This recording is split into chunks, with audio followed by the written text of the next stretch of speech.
Después del trabajo, After Work, con Eduardo Castillo, Capital Radio.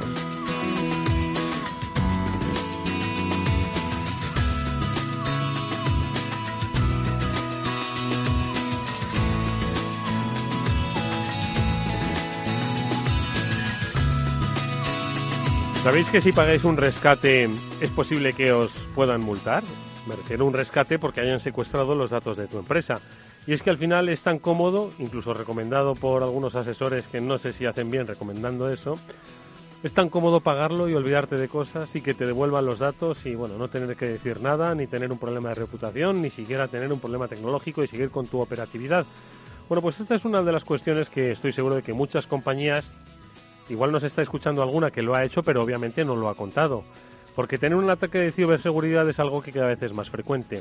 Y ese ataque puede devenir en el secuestro de tu información, la base de datos y, por supuesto, la solicitud de un rescate. Bueno, pues de esto es de lo que hoy vamos a hablar, entre otras muchas cosas, porque, ojo, que el Departamento del Tesoro en Estados Unidos, y si eso lo dicen allí, poco va a tardar en venir aquí, que las víctimas que paguen un rescate podrían llegar a ser sancionadas. Al final, mucho ojo con lo que hacéis, mucho ojo con lo que deseáis. Bueno, lo comentaremos en nuestra sección de noticias de este programa de ciberseguridad, de este Cyber After Work, que ya comienza hoy en directo y que se va a centrar en el Empower, que es uno de los eventos, una de las citas imprescindibles en la agenda de ciberseguridad de nuestro país y del resto del mundo. Ojo, porque hoy la virtualidad permite que no solo sea una referencia nacional, sino que es una referencia de carácter internacional. Empower es la cita anual que tienen los especialistas de McAfee, donde van a contar en qué están trabajando, en qué han trabajado y en dónde van a trabajar. Y de ello lo hablaremos de manera amplia y profunda con el Country Manager de McAfee aquí en España, Ángel Ortiz. Y por supuesto lo haremos, como siempre, asesorados por dos de los mejores especialistas que hay ahora mismo en la materia y que tenemos la fortuna de que son pues el programa, parte de este programa, de este Cyber After Work. Ellos son Pablo Sanemeterio. Pablo, ¿qué tal? Muy buenas tardes. Buenas tardes, Eduardo. Y Mónica Valle. Mónica, buenas tardes. Muy buenas tardes a todos. Un placer estar aquí. Es que me ha perturbado esa mano de Néstor Betancourt, que es hoy quien está gestionando técnicamente este programa, y que Mónica, Pablo, hoy nos disponemos a hablar, pues eso, de muchas cosas, pero me encanta esta noticia. Ahora cuando empecemos en nuestro repaso habitual, bueno, no quiero que me adelantéis nada, pero ojo, que este es un debate que hemos tenido ya en numerosas ocasiones, ¿no? Que a la gente al final dice, oye, mira, pago el rescate y me quito de historias, ¿verdad? Sí, eso es una de las situaciones. A ver, no es que te dejes de historias, es que muchas veces no te queda más remedio. El problema es cuando no tienes ningún tipo de backup ni copia de seguridad y lo que estás perdiendo son datos de años y años o datos fiscales de una empresa de más de 4 o 5 años, que es lo que tienes que tener guardado por ley. Entonces, el problema es que cuando no tienes eso preparado, tu única alternativa es pagar. Incluso hay muchas empresas que acaban negociando con los cibercriminales, los expertos en ciberseguridad, que se han convertido también en especialistas en negociar con estos cibercriminales que son profesionales de este tipo de delitos y que saben perfectamente hasta dónde pueden llegar, hasta dónde pueden tirar y acaban consiguiendo ese dinerito a cambio de un delito. Pero eso que decís, pero decía Pablo, dice, es que igual no te queda más remedio que pagar. O es el cierre de tu empresa, o pagas o es el cierre de tu empresa, ¿no? Claro, eso, y puestos de trabajo a la calle. Estamos en una época bastante complicada y es dejar de dar servicio a tus clientes, empresas y personas que se van al paro. Son cosas que, frente a pagar un rescate, que evidentemente no es algo recomendable ni que aconsejemos desde aquí, pero es que muchas veces no hay otra alternativa. Sí, hay empresas que directamente no se lo pueden permitir, como bien dice Pablo. Entonces, bueno, esta noticia que vamos a comentar es muy interesante porque quién sabe si puede llegar también a Europa. Bueno, pues va a ser sin lugar a dudas un debate interesante que comentaremos luego en la sección de noticias. Bueno, pues vamos a ver si también hoy, por cierto, dedicamos unos minutos muy interesantes a qué opinan los inversores del sector de la ciberseguridad, porque, ojo, cada día hay más noticias, cada día hay más movimiento empresarial y esto, obviamente, no es ajeno a quienes buscan rentabilizar su dinero, es decir, a los grandes inversores, a los grandes fondos. Con la ayuda de Javier López Bernardo, que ya sabéis que es nuestro asesor particular en materia de finanzas, de historia y finanzas, pues vamos a preguntar si en los mercados se está moviendo el tema de la ciberseguridad, si resulta de interés para los analistas, si es moda pasajera o si es una apuesta de largo plazo.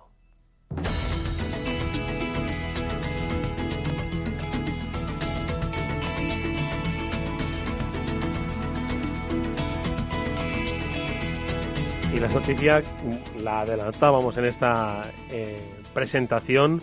El Departamento del Tesoro de Estados Unidos avisa: las víctimas de ransomware que paguen un rescate podrían ser sancionadas. Sí, podrían ser sancionadas las empresas y sobre todo está pensando en perseguir no solo a las empresas, sino a las empresas que facilitan esos pagos. Es decir, si tú eres un proveedor de seguridad y dentro de tu labor como proveedor de seguridad está la respuesta ante incidentes, la respuesta ante incidentes, y si en ese incidente estás colaborando para pagar ese rescate o ese pago que tienes que hacer por recuperar la información de la compañía, pues la Administración del Tesoro americana lo que ha venido a decir es que a esas empresas que estén pagando, pues se podrían ver obligadas a pagar luego una multa que pudiera ser hasta de $20 millones por haber estado trabajando o fomentando estas actividades ilegales. Claro, hay que tener en cuenta que, como bien dicen ellos mismos, ¿no?, en este informe, los ataques de ransomware se han disparado en los últimos años, como ya hemos hablado aquí tantas y tantas veces. Entonces, el Departamento del Tesoro pues ha impuesto esas sanciones económicas tanto a individuos como a grupos de cibercriminales, congelando incluso las propiedades e intereses de estas personas sujetas a jurisdicción en Estados Unidos, por supuesto, y convirtiendo cualquier transacción con ellos en un delito, que esta es la clave. Las transacciones con los ciberdelincuentes se convierten en un delito, y eso es lo que hay que tener en cuenta y lo que por eso digo que cuando veas las barbas de tu vecino cortar, a ver si en Europa también se fijan en esta normativa, no sabemos, y empiezan a aplicarse o a pensar en aplicar algo similar. Porque por otro lado, ya más allá, volviendo un poco a la reflexión que hacéis al principio sobre es que en ocasiones es inevitable que tengas que pagar por si quieres darle continuidad a tu negocio, puestos de trabajo, empresas que han sido pues montadas, ¿no?, con mucho esfuerzo y con mucho tesón. Entiendo que la industria de la ciberseguridad trabaja en muchos puntos, ¿no? Y de hecho hoy lo vamos a comentar, ¿no? Trabaja pues en el Threat Intelligence. Recordáis que hicimos un programa especial, hoy volveremos a hablar de Threat Intelligence, de inteligencia de amenazas, es decir, es tratar de prevenir, ¿no?, si te pueden atacar. Trabajan en la respuesta frente a incidentes, es decir, cuando ya se ha producido el ataque, bueno, pues ver cómo reaccionas, ¿no?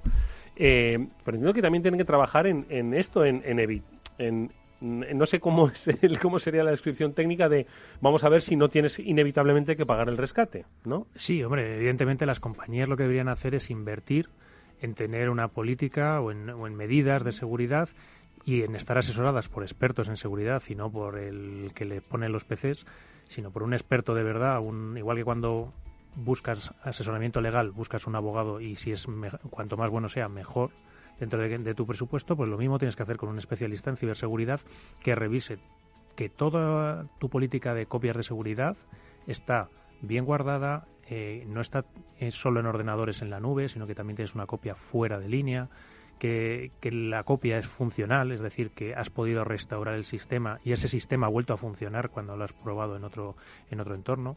Todas esas medidas básicas que contamos muchas veces en máster, incluso aquí las hemos contado un montón de veces, de protección que tiene que tener una compañía para seguir funcionando y seguir viviendo.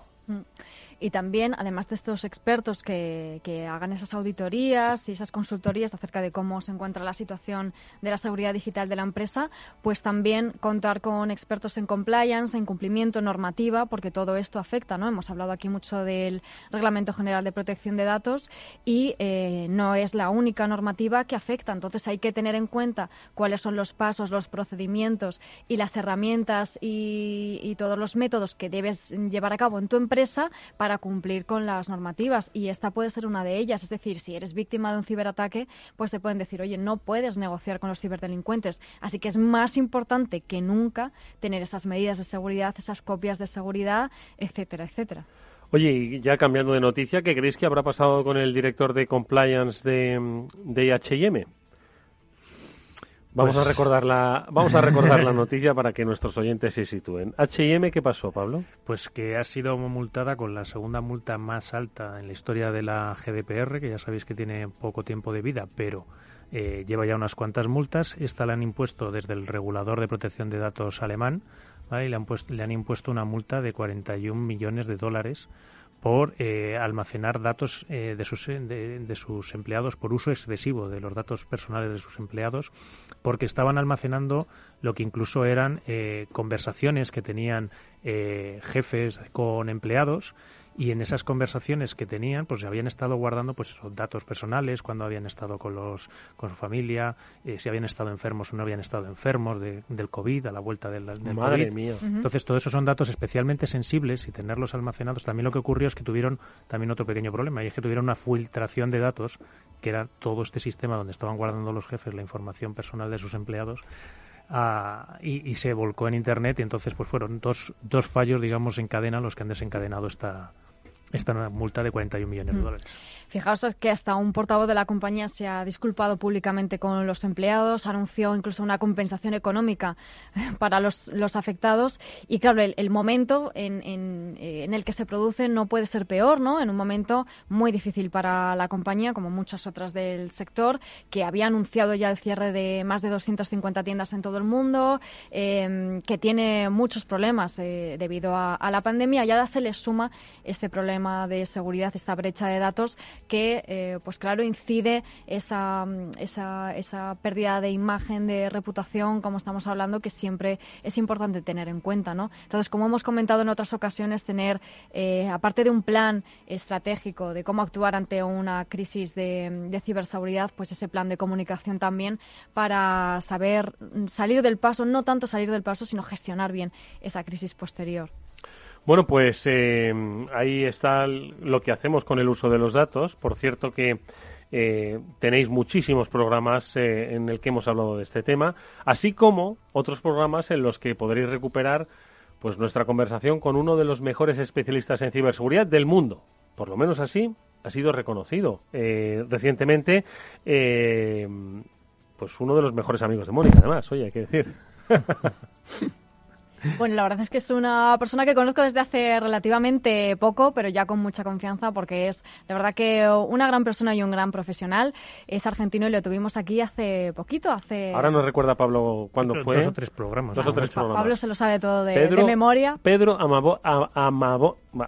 Adamovic. Estoy hoy con una dislexia que no me tengo. Pues CISO de Banco Galicia en Argentina, que estuvo aquí con nosotros, nos estuvo contando muchas cosas interesantes acerca de cómo está allí el sector de la ciberseguridad, cómo lo hacen ellos desde uno de los principales bancos del país, y bueno, pues ahora ha sido reconocido como uno de los mejores responsables de ciberseguridad del mundo, así que fijaos qué clase de invitados tenemos en este programa. Pedro Adamovic, que además, recordáis que dijo, mirad, para que veáis hasta qué punto, ¿no?, los problemas, ¿no?, que estuvimos hablando, tenían compañías en un continente u en otro, ¿no?, las comparativas, cuando nos dijo que habían tomado la decisión de cerrar temporalmente su perfil de Instagram ante el aumento de los fraudes vinculados, ¿no?, a la usurpación de identidad, ¿verdad? Sí, no, aquello a mí me resultó especialmente llamativo, porque conseguir desde seguridad que se deje de utilizar un perfil en una red social tan importante a día de hoy como es Instagram, donde están todos los nuevos clientes que pueda buscar un banco, el conseguir que durante un tiempo, hasta que no se pueda tener un sistema que la identidad del banco no pueda ser usurpada o no puedan engañar a tus clientes con una cuenta falsa de Instagram, me parece muy reseñable. Uh-huh. Y sobre todo también me acuerdo mucho de la frase que dijo de dato mata relato. Uh-huh. Dato mata relato, efectivamente. Sí.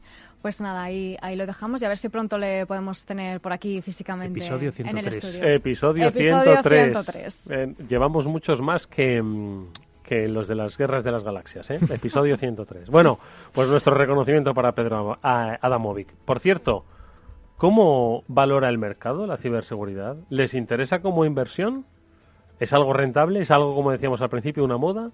¿O es algo que ha venido para quedarse? Se lo vamos a preguntar a un especialista.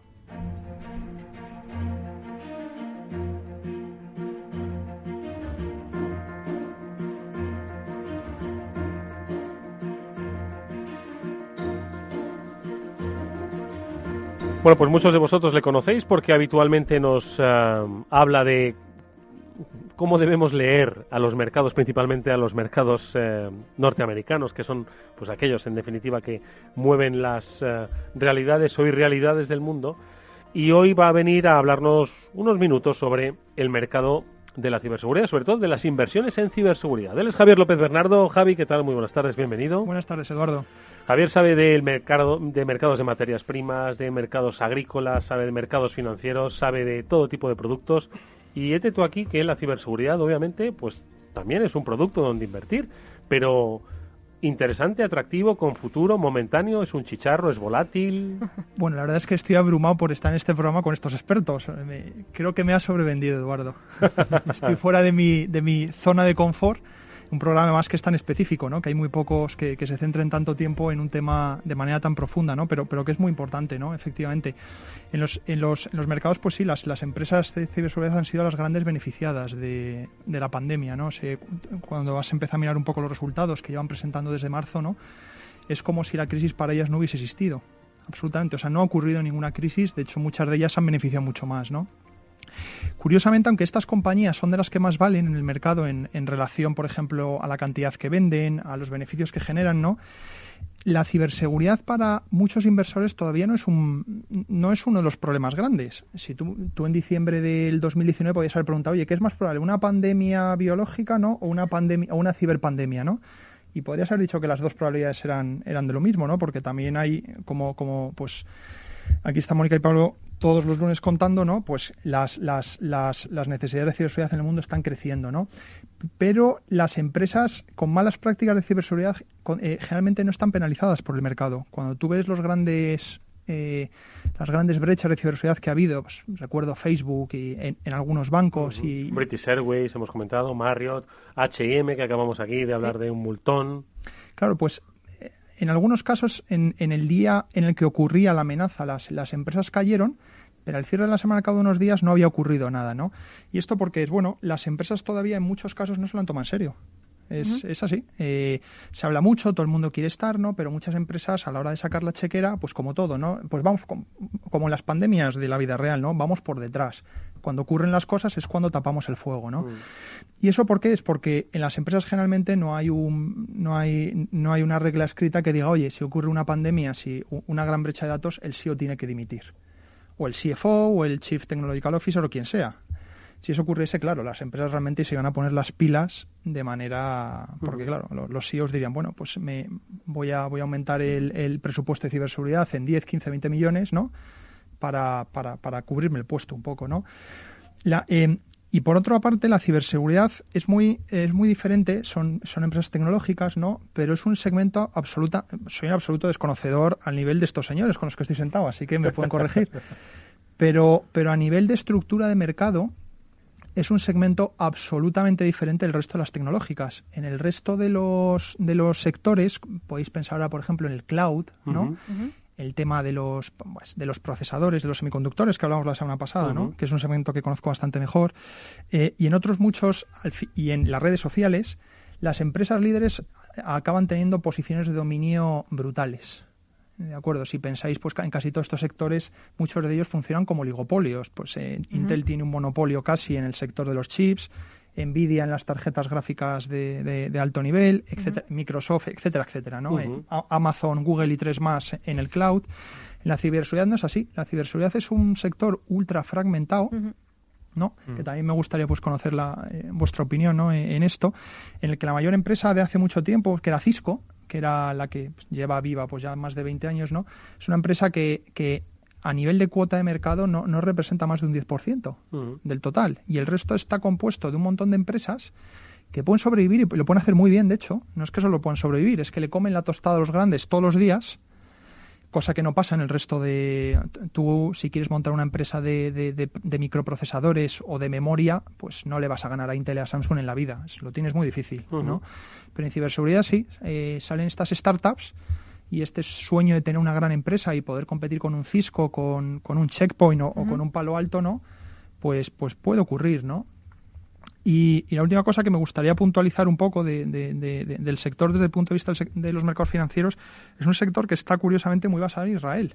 Muchas de las empresas, Check Point, que es quizás la empresa líder mundial pues en tema de los firewalls, ¿no? Y en algunas aplicaciones más, Check Point es una empresa israelita, ¿no? Y es curioso cómo Israel es un poco parecido a Taiwán y a Corea, ¿no? Taiwán en el sentido de lo que hablábamos, de la fabricación de chips. Semiconductores. Los semiconductores, y Corea en la fabricación de toda la memoria RAM, ¿no? Cómo estos países pequeños al final acaban consiguiendo estos nichos de mercado, ¿no? Países que en principio no tienen ninguna razón, ¿no? Por la que están igual de bien preparados. Pero pues lo de Israel lo hemos comentado en más de una ocasión, Sí, es uno de los centros neurálgicos de la ciberseguridad, desde donde salen muchas de las startups que, como bien dices, se convierten en grandes empresas y grandes referentes. Compran también mucho más. O sea, los dos núcleos principales, yo creo, de empresas líderes están evidentemente en Israel, como bien decías, y en Estados Unidos. En los dos sitios son principalmente donde existen. Estoy de acuerdo además con lo que dices, de que es un mercado tremendamente fragmentado, en el que no hay unas posiciones de dominio de dos, tres grandes players, como puede haber en el cloud, que puedas tener Amazon, que puedas tener Google o que puedas tener Microsoft, y en el cual pues pequeñas empresas, pequeñas startups consiguen muchas veces crecer, levantar rondas. Yo creo que en Israel también lo que ocurre mucho es la Startup Nation. Entonces, como esa es hay sensibilidad, la cuna, ¿no? Hay un poco la cuna, y también por su idiosincrasia como país. Ten en cuenta que Israel está encuadrado... Sí, vive bajo la amenaza, bajo una amenaza eterna, constante, ¿no? Entonces desde hace mucho tiempo se da cuenta la sociedad que hay, aparte de los ámbitos de guerra que siempre hemos descrito, de tierra, mar, aire y espacio, pues el ciberespacio, y allí hay una inversión, y muchas de las startups, además, que ves en Israel, están fundadas o tienen dentro de sus equipos técnicos a gente del Mossad o antiguos militares de Israel, con lo cual, bueno, pues yo creo que se unen varios puntos, y también hay una colaboración bastante fuerte con la universidad. Pero para un inversor es atractivo, puede acceder a una de las rondas de financiación y esperar a que alguien no grande venga y le compre. Requieres de un conocimiento muy específico, Eduardo, y la verdad es que se me escapa un poco, porque no es una cosa en la que opere yo de manera habitual. No he estado en Israel para ver cómo funciona. Yo opero en mercados líquidos, ¿no? Y en los mercados líquidos, entre comillas, pues todo el pescado ya está vendido, ¿no? O sea, ya van empresas muy grandes, que son las empresas muy grandes, pero que para lo que son empresas tecnológicas son empresas relativamente pequeñas. Por ejemplo, uno de las más queridas de Wall Street hoy en día es una empresa que se llama Palo Alto. Es una empresa... Efectivamente, Palo Alto Networks. ¿no? Sí, la hemos conocemos. Aquí... Sí, Jesús Díaz es un buen amigo. Jesús Díaz es un buen amigo. Bueno, pues Palo Alto, aparte de ser una empresa si nos puntera, estás escuchando, Jesús, un saludo. Un saludo. La empresa es americana, pero tiene raíces israelíes, porque la mayoría de los empleados de Palo Alto eran antiguos empleados de Check Point, que era la empresa pues que en la década de los 90 son los que inventaron los firewalls. Y sí, Palo Alto siempre ha sido muy vocal, ¿no? En el sentido de decir pues que la empresa que la industria tenía que consolidarse, y que ellos estarían encantados de realizar esa consolidación, ¿no? Y hacer pues que todo quedase en manos de 3 o 4 jugadores. Claro, eso es más fácil decirlo que hacerlo, ¿no? Porque las valoraciones a las que cotizan estas empresas son una locura. ¿Sí? Sí, son carísimas. O sea, ¿Cuántas veces multiplican EBITDA o ingresos, por curiosidad? Pues en ingresos pues puedes básicamente comprarte una de estas empresas 40 o 50 veces en muchos casos. Empresas como CrowdStrike, que son incluso más pequeñas, ¿no? También han pasado por este programa. Sí, me imagino que aquí han estado todos, Eduardo. CrowdStrike también salió hace poco en bolsa, ¿no? Hizo una IPO hace recientemente. ¿Cuál, perdón? CrowdStrike, digo, sí. Salió hace recientemente en bolsa, que hizo una IPO, y sí, no, es de las empresas que más está pegando en los últimos años, quizás más conocidas. ¿Por qué crees que el sector está tan fragmentado en comparación con otros? Al final yo entiendo que es una carrera de armas, ¿no? En el que siempre surgen pequeñas aplicaciones y no hay realmente un... Sí, quizás por el avance de los propios ataques y de los propios delitos digitales, ¿no? Entonces surgen nuevos métodos y nuevas empresas que suplen esas necesidades. Pero yo creo que también porque es bastante más reciente, ¿no? Los otros casos que nos decías, quizás antes pues estaban esas dos empresas, teníamos a lo mejor a IBM y a Apple compitiendo, ¿no? A Microsoft, Microsoft, y entonces ahora digamos que han surgido muchas más empresas para cubrir todas esas necesidades que son muy diferentes. Pero yo creo, Pablo, corríjame si me equivoco, que también hay mucha colaboración entre las empresas, digamos que cada una cubre su pequeño ámbito, y digo pequeño, que dentro de ese pequeño es muy amplio, porque el ámbito de la ciberseguridad es que cubrirlo todo yo creo que es prácticamente imposible, no puedes saber de todo, es casi mejor especializarte en tu ámbito, ser muy bueno en ello y colaborar con partnerships y colaboraciones con el resto. Es que en el mundo de la seguridad se da un elemento muy peculiar que no sé si se da en otros mercados, ¿vale? Por ejemplo, tu cloud, si lo ves, montar una empresa de cloud, dependiendo de las barreras de entrada y similares, pero es básicamente estar alquilando hardware a unos precios que puedas establecer, y lo que te diferencia ahí puede ser el coste de la luz, el coste del ancho de banda que tengas y las máquinas que pongas. En ciberseguridad lo que ocurre es que hay muchas disciplinas, ¿vale? Tienes la disciplina de la consultoría, que hablábamos, por ejemplo, para prevenir ahora un ataque de ransomware y que no te ocurra lo que decíamos de los Estados Unidos, tienes que tener un consultor experto que te revise cómo tienes las copias de seguridad. Pero es que también tienes que revisarte los perímetros que tienes expuestos, a ver si son vulnerables o no son vulnerables. Tienes que actualizar. Tienes también temas de identidad. Tienes temas de puesto de trabajo. Tienes temas de malware, es decir, además tienes, digamos que además tienes unos adversarios, unos contrincantes que son muy imaginativos, que en cuanto encuentran una técnica nueva para infectar máquinas, la empiezan a utilizar, y entonces tienes que tener especialistas que conozcan esa técnica y luego que vean cómo pueden prevenirla o cómo pueden evitarla. Mónica. No, que tienes, como bien estaba diciendo Pablo, tienes ataque, tienes defensa. Dentro del ataque tienes muchos tipos diferentes. Luego tienes que averiguar qué es lo que ha ocurrido. Tienes el tema de forénsica, tienes pentesting. O sea, es que podríamos estar un programa entero hablando de distintas disciplinas y ámbitos dentro de la ciberseguridad. Y como digo, una empresa que lo haga todo, yo no conozco ninguna. No, de hecho es que los mind maps que se suelen manejar muchas veces son extensos, son infinitos. Son infinitos, y los logos que caben ahí son tantos que muchas veces se quedan fuera. Pero luego también están los servicios gestionados, luego está también la seguridad de red, que me he dejado, me pongo a enumerar y me dejo un montón. El propio sector está muy atomizado, entonces es lógico que haya muchas empresas pequeñas y grandes, porque no son todas pequeñas. Y que luego aparecen nuevos nichos, o sea que no es raro que te aparezca un nuevo nicho. El de los antivirus es muy antiguo. Sí, cuando empezamos a hablar en este programa, pues el cloud no había eclosionado como ahora está eclosionando, ¿no? La seguridad cloud, ¿no? Claro, ahora tienes, por ejemplo, temáticas como SASE, por ejemplo, que están muy de moda, y hay distintos players que están jugando en ese nuevo submercado que se ha creado dentro del mercado de la ciberseguridad. Las grandes empresas de cloud, ¿cómo ellos tendrán, me imagino, también sus soluciones internas de ciberseguridad, cómo compiten contra los players que solo se dedican a ciberseguridad? Por ejemplo, un Amazon, un Microsoft. En general es que yo creo que no compiten, porque tienen un modelo de responsabilidad delegada en el cual pues ellos básicamente lo que están haciendo es infraestructura como servicio. Yo te estoy dando una máquina con un sistema operativo y tú ahí montas lo que quieras.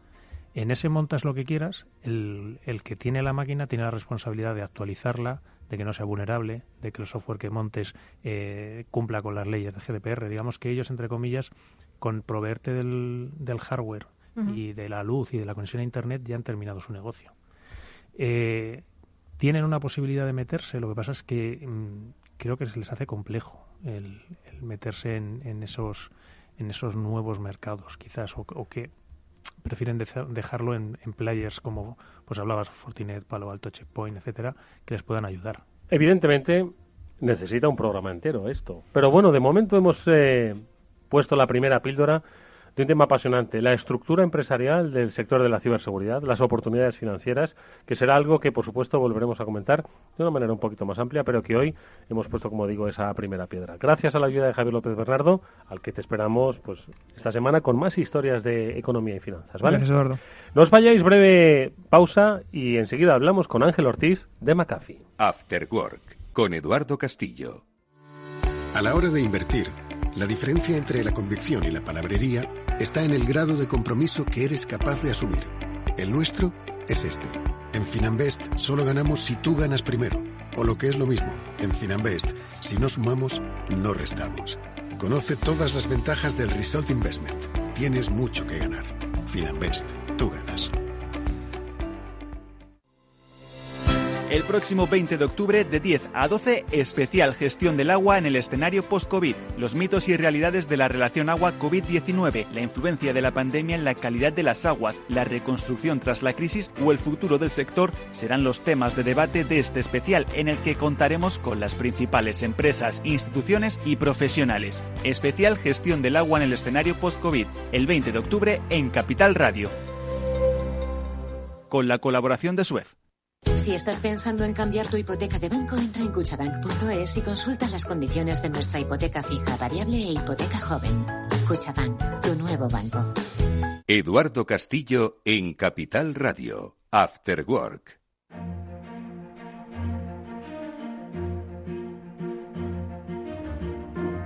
Bueno, pues precisamente el valor de esas empresas, el valor de mercado de esas empresas radica en la innovación, en el desarrollo, en la investigación. Y eso es algo que compañías como McAfee llevan haciendo desde hace muchos años, porque para muchos era la compañía del antivirus. Hoy es la compañía que te protege incluso en la nube. Lo hemos comentado siempre que su country manager aquí en España, Ángel Ortiz, ha estado con nosotros. Hoy le volvemos a saludar. Ángel, ¿qué tal? Muy buenas tardes, bienvenido. Hola, ¿qué tal? Muy buenas tardes, Eduardo, Mónica, Pablo. Oye, de estar con vosotros. Igualmente, Ángel, porque tenéis cita. Bueno, tienen cita todos los interesados en el mundo de la ciberseguridad, sobre todo que vean pues cuál es la hoja de ruta de trabajo de una compañía como McAfee. Estamos hablando del Empower, que es un encuentro que el próximo día 30 de octubre va a tener lugar a las 9 de la mañana para que sea una hora pues internacionalmente aceptable para muchos, ¿verdad? Y que, Ángel, pues es un poco... pues digamos que vuestro día, ¿no? ¿Qué es lo que estáis haciendo? ¿Dónde estáis trabajando? ¿Y dónde vais a trabajar en este 2020 que ya se acaba, pero especialmente 2021 y meses venideros? Ángel, cuéntanos un poco las coordenadas, qué es este Empower, qué vais a contar y especialmente eso, las pistas. ¿Dónde McAfee ha puesto el foco? Muy bien, pues como comentas, Empower es nuestro evento corporativo en el entorno empresarial. Sabéis que McAfee también tiene una misión de consumo, pero es nuestro evento corporativo global para todos nuestros clientes. Este año, como toca, dadas las circunstancias que vivimos, es un evento completamente virtual y también completamente gratuito, que bueno, pues oye, no hay mal que por bien no venga y quizás empresas que muchas veces no podían unirse a nosotros pues viajando a Estados Unidos, que era habitualmente donde tenía lugar el evento, pues este año pueden asistir al mismo como una más, ¿no? Y bueno, en este evento lo que hacemos es contar la estrategia de McAfee para los próximos 12 meses, ¿no? Y en ese sentido, pues como ya hemos comentado otras veces en vuestro programa, estamos muy focalizados a ser la empresa que proporcione una plataforma más completa de protección del dispositivo para todo tipo de dispositivos a la nube y bueno, pues en estos eventos muchas veces no podemos dar pistas, ¿no?, de dónde van, pero incluso nosotros como empleados no tenemos toda la información porque seguro que hay sorpresas, seguro que hay novedades muy interesantes, pero desde luego va a estar muy centrado en cómo dar seguridad a todas esas empresas que están viviendo esta situación de nueva normalidad y cómo poder proteger, pues eso, nuestros datos corporativos, que al fin y al cabo son nuestro activo más valioso, independientemente de dónde estén y cómo nos adaptamos a los nuevos paradigmas en los que estamos. Oye, Ángel, evidentemente la pandemia nos ha cambiado a todos, ha cambiado a los buenos y ha cambiado a los malos. Yo no sé si eso también ha provocado que, el trabajo de McAfee pues se haya, digamos, pivotado, evolucionado, crecido precisamente por lo que se ha aprendido, ¿no?, de esta pandemia y dónde se sitúa, ¿no?, ese principal interés, porque es básicamente donde está la amenaza es donde se sitúa el interés, ¿no?, de vuestra compañía, ¿no? Claro. Pues evidentemente, bueno, yo creo que la pandemia lo que ha hecho es evidentemente acelerar muchas tendencias que ya estaban más o menos claras, pero que con todo esto que hemos vivido, pues ya han venido para quedarse y son mucho más evidentes, ¿no? El teletrabajo, yo creo que sobre todo el hecho, yo lo resumiría en una palabra, es que al final el trabajo acaba siendo algo que hacemos, no un lugar al que vamos, ¿no? Y podemos conectarnos desde cualquier lugar, desde cualquier dispositivo, además a recursos que incluso no son o no están físicamente en nuestro data center, ¿no? Toda la adopción de la nube y de las tecnologías cloud, con la agilidad que proporcionan, con la flexibilidad para el negocio, con la elasticidad de recursos, si en un momento dado necesito dimensionar más recursos, pues todo esto forzados por la pandemia, pero ha habido una adopción mucho mayor por parte de las empresas y claro, nosotros tenemos que estar ahí porque evidentemente los malos van a ir a donde están los datos de nuestros clientes, ¿no? Y a donde trabajan nuestros clientes. Hola Ángel, gracias por estar con nosotros en otro programa. Pablo. Y quería preguntarte un poco, ¿cuáles van a ser esas herramientas quizás que se van a presentar, las que más crees que van a atraer la atención de los que se puedan conectar al evento? Pues mira, yo creo que hay un paso muy interesante que damos y que tiene mucho que ver con esto que comentaba Eduardo al principio, de estar en la vanguardia, de invertir en I+D y de estar siempre al tanto de las amenazas y de ser en definitiva líderes en ciberinteligencia. Lo he comentado muchas veces que he estado en vuestro programa. Creo que McAfee tiene, modestamente lo digo, la mejor ciberinteligencia del mundo, pues por todo el tiempo que llevamos, por la gran base instalada que tenemos y por lo abiertos que también siempre hemos sido a la hora de compartir esta información sobre amenazas. Entonces, la idea que vamos a llevar a cabo es llevar esa ciberinteligencia a todas nuestras soluciones que ofrecemos a nuestros clientes.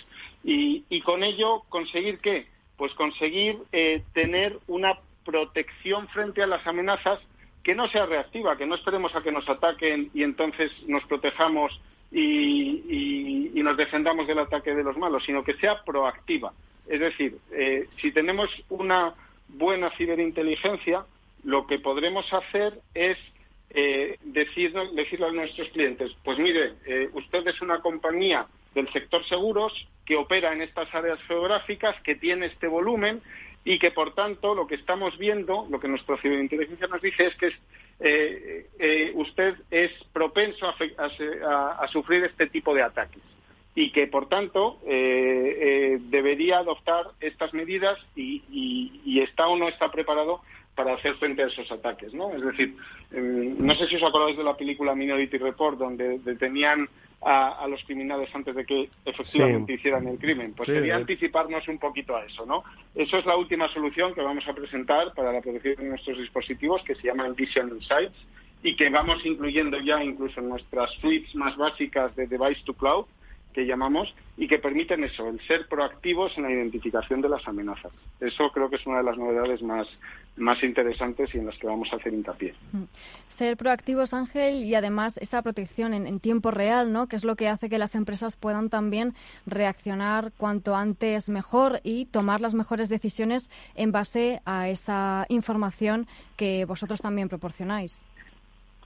Claro, es que el tiempo es un imperativo, o sea, es absolutamente crítico. Mira, te pongo otro ejemplo, más enfocado al mundo cloud, al mundo de la nube, ¿no? Y la importancia de tener también lo que llamamos una plataforma nativa cloud, que haya sido creada y diseñada en la nube. Cuando tenemos una exfiltración de datos, por ejemplo, en cualquier plataforma cloud, en nuestro Office 365, por ejemplo, en nuestro correo corporativo que tenemos en la nube, hay muchas soluciones cloud que lo que nos ofrecen es una protección vía una API que no es en tiempo real. Es decir, normalmente hay un retraso de unos 5 o 6 segundos y el dato ya me lo han exfiltrado. Me avisa de que me lo han exfiltrado, pero el daño ya está hecho.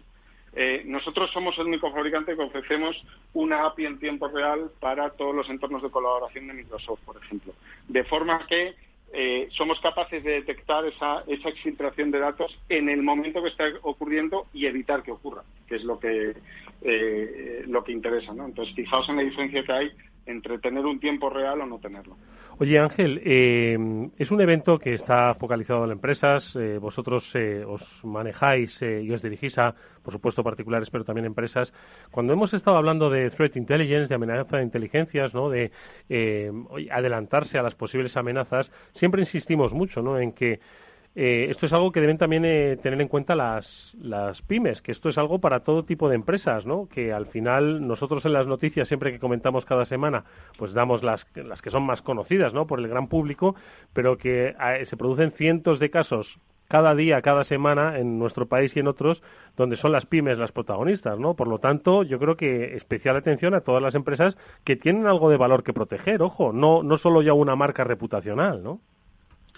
Por supuesto que sí, incluso, fíjate, Eduardo, si me apuras, hasta te diría que, oye, al fin y al cabo, las grandes empresas, pues, oye, acaban teniendo más recursos con los que contar y más medios, más personal dedicado expresamente a ciberseguridad, pero muchas veces las pequeñas y medianas empresas pues no pueden conseguir ese personal, no tienen tantos medios, y precisamente lo que intentamos desde McAfee es facilitarles esa labor, ¿no? El darles un servicio de seguridad desde la nube para que sean capaces de anticiparse a esas amenazas y facilitar, digamos, la labor del analista de seguridad que le dé el servicio al cliente, ¿no?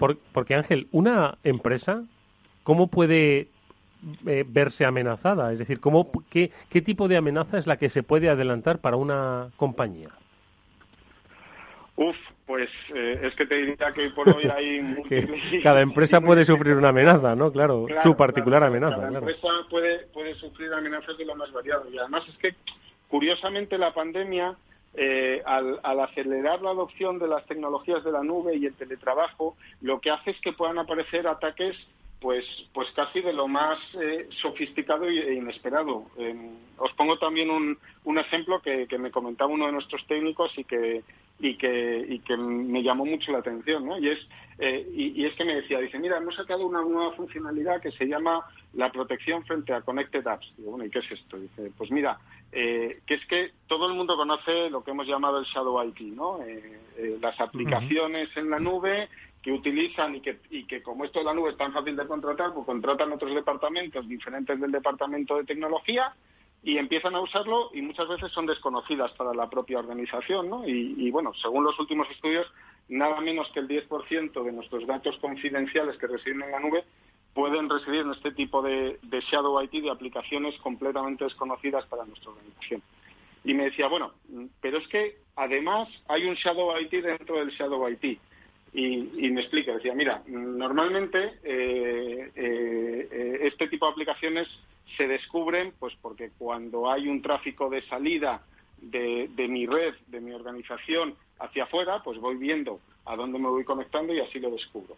Pero es que incluso hay amenazas que son susceptibles de recibirse sin que el tráfico pase de ninguna manera por mi red corporativa. Y me decía, mira, un usuario que se compre un altavoz inteligente, ¿no?, de estos de Alexa, y se lo configura para que desde Office 365 se baje su calendario o determinada información de utilidad que le pueda ser de interés, pues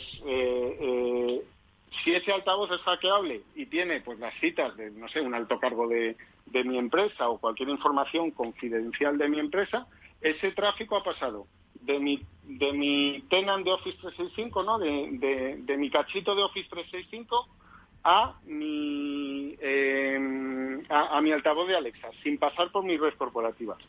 Pues joder, es que fíjate, y esa es la importancia de tener soluciones nativas en la nube, ¿no? Es un ejemplo muy claro de que no basta con adaptar soluciones que hayamos tenido tradicionalmente en nuestro entorno, sino que hay que tener en cuenta que muchas veces puede haber vulnerabilidades pues que estén provocadas por usuarios que ni siquiera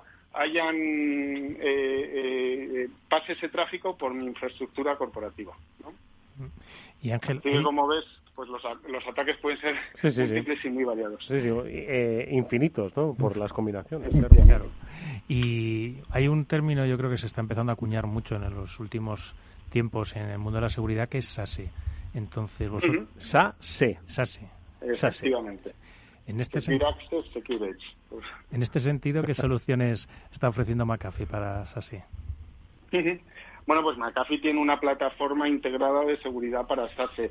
Al final, el concepto de SASE yo no soy muy amigo. Además, creo que muchas veces en el mundo de la ciberseguridad pecamos de inventar acrónimos, ¿no? Que solo entendemos nosotros y que muchas veces nos gusta la didáctica, efectivamente, Ángel. Efectivamente. Entonces, al final, SASE lo que viene a decir es que, oye, la seguridad y la conectividad a mis aplicaciones tienen que venir dadas desde la nube como un servicio, ¿no? Y que tiene que ser la nube la que me proporcione esa seguridad y esa conectividad. Bueno, pues en McAfee, como empresa focalizada en la seguridad, tenemos una solución, una plataforma de seguridad para entornos SASE, que bueno, la verdad es que hay definiciones de Gartner al respecto de todas las tecnologías que se deben incluir y son muy variadas, desde el verificar si eres quien dices ser y quien te estás conectando y controlar ese acceso a las aplicaciones, hasta la protección del dato, que es muy importante que sea extremo a extremo. Nosotros tenemos la protección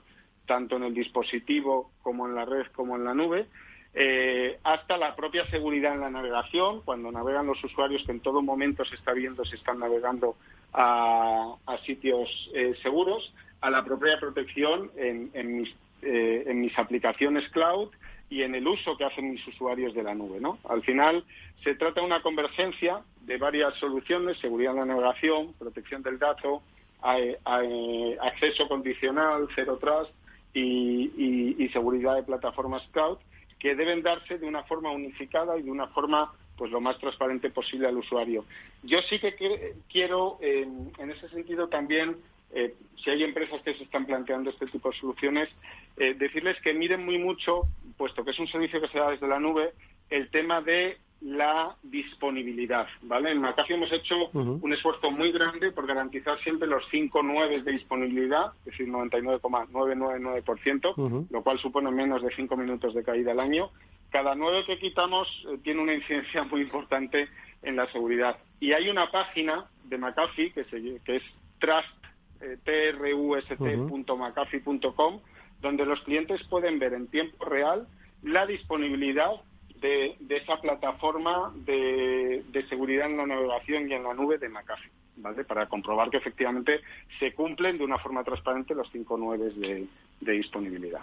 Oye, Ángel, ya que estamos hablando de páginas web de referencia, trust.mcafee.com, esta es interesantísima, pero bueno, habrá otra en la que se refiera específicamente al Empower y donde las empresas pues puedan conectarse, que hoy, como hemos dicho al principio, lo tienen más fácil que nunca. No hay excusa de desplazamiento porque nos podemos conectar virtualmente.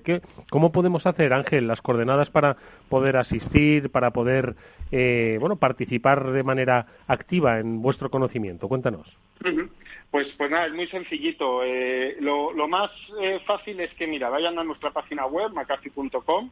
Ahí verán un apartado que es o para consumidores o para empresas, que cliquen en la parte de empresas y les sale directamente el banner para apuntarse al Empower, ¿vale? Os pasaré luego el link directo, pero bueno, al final el link sabéis que acaba siendo un chorizo de varias letras. La forma más sencilla, como os digo, es ir a la página web, pinchar en empresas y ahí verán claramente el banner de Empower 2020 para apuntarse a nuestro evento. Vale, bueno, pues aquí está, vamos a recordar, Empower 2020, aquí veo 29 de octubre al 5 de noviembre y 12 de noviembre. ¿Por qué 3 fechas, Ángel?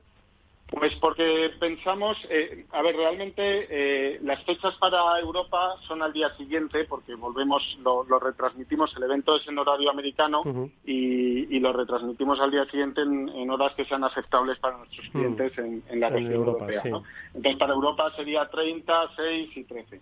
Pero básicamente, ¿qué es lo que hemos querido? También entendemos que los clientes pueden estar un poco saturados de estos eventos online, ¿no? Y de tanta cantidad de eventos. Normalmente el evento físico duraba también 3 días y eran 3 días seguidos donde el cliente pues iba a la localidad, normalmente Estados Unidos, donde se celebraba y ahí tenía todas las novedades. Este año hemos querido pues que al ser virtual los 3 días ponerlos uno semanal para hacerlo más accesible al cliente y que no tenga que reservarse 3 días seguidos, ¿vale? Serán las mañanas, normalmente te ocupa la mañana, el keynote de nuestro CEO, Peter Leaf, es el día 30 de 9 a 10 y media, cuando se transmite, digamos, la ceremonia de apertura, y luego hasta las 3 hay sesiones específicas de los diferentes temas que les interesan. Bueno, pues ahí tenéis las claves. En mcafee.com tenéis el acceso a través de empresas. Apuntaros esa fecha, 30 de octubre, el Empower, herramientas, soluciones, por dónde van a ir a las amenazas, cuáles van a ser las necesidades. Porque, ojo, no tengáis miedo, esto no es una reunión de techies, esto es una reunión de empresas que dan servicio a otras empresas en un tema que es crucial y, como os hemos contado a lo largo del programa, cada vez va teniendo mayor interés por parte de inversores, por parte de empresas. Por lo tanto, donde los inversores ponen su interés, yo que vosotros pondría también el de vuestras compañías. Ángel, os deseamos toda la suerte del mundo para la celebración del mismo. Hablaremos, por supuesto, sobre su desarrollo y nada, que sea pues que nos podamos ver, que nos dejemos de virtualidades, aunque sea por un programa. Un fuerte abrazo. Ojalá. Muy bien, muchas gracias. Encantado de estar con vosotros. Un abrazo. Bueno, pues ahí está la cita. El 30 de octubre lo recordaremos, el Empower de McAfee, para saber dónde una de las compañías más importantes del mundo pone su foco. Ojo, Threat Intelligence, SASE, Cloud. Bueno, pues ahí están las claves. Las que nos ha dado, por supuesto, Pablo Sanemeterio y a Mónica Valle, que se ha tenido que ir a un evento del INCIBE. Así que mañana prestad mucha atención porque habrá Sarao en León, la sede de INCIBE. Pues nada, amigos, que nos vamos, eso. Hasta mañana nosotros en el After Work y hasta el próximo lunes en el Cyber After Work, el programa de la ciberseguridad de Capital Radio. Que os cuidéis mucho. Adiós.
Capital Radio Madrid, 105.7.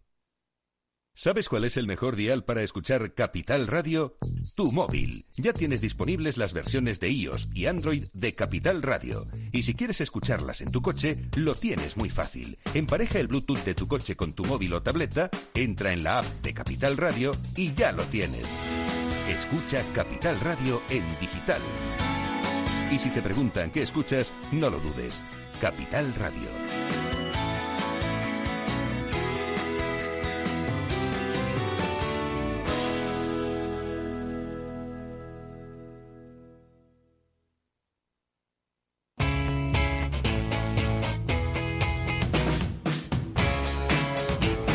La economía despierta.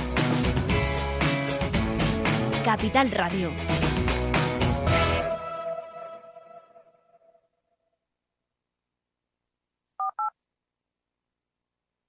Tu hermano no se encuentra bien y le están haciendo pruebas. Recibes su llamada. Estoy bien, ha sido solo un susto. Te das cuenta de que te podría pasar a ti. ¿Y qué pasaría entonces con los tuyos? En National Nederlanden te ofrecemos Contigo Familia, el seguro de vida que se adapta a lo que tú y los tuyos necesitéis. Descúbrelo en nnspana.es. National Nederlanden. Tú importas.